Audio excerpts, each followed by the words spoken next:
Now, keeping you and your family safe. This is 2 Works For You weather, certified most accurate.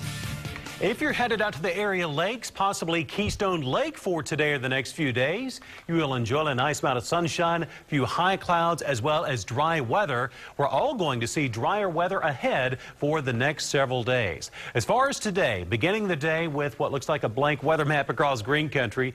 Now, yesterday at this time, probably remember all the rain, the heavy rain, the storms we had in green country.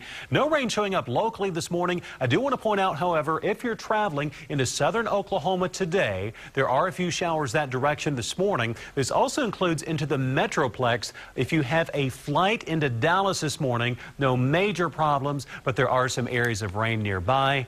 That's about as close as the rain will get to green country for today. Always a nice look at the Mid-Continent Tower, Boston Avenue, United Methodist Church in the distance.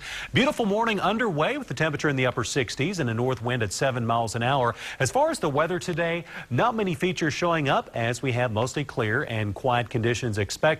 At lunchtime today, a north and northeast wind. Now, you will notice the wind speed gradually increasing later this morning. Certainly not an overly windy day, but a north and northeast wind. The strongest wind occurring from noon to 5 p.m. at 10 to 15 miles an hour, so a touch breezy, but not overly windy across the area today. No rain is expected. This afternoon, not quite as warm today. We'll see a high in the upper 80s, and then tonight, a little cooler with the drier air moving in. This means lows in the lower 60s by tomorrow morning. As far as the rain chances, minimal at best the next few days. We will see low rain chances during the overnight periods.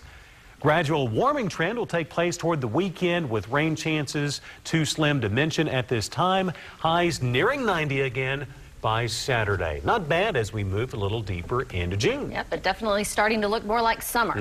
That too. All right, thank you, George.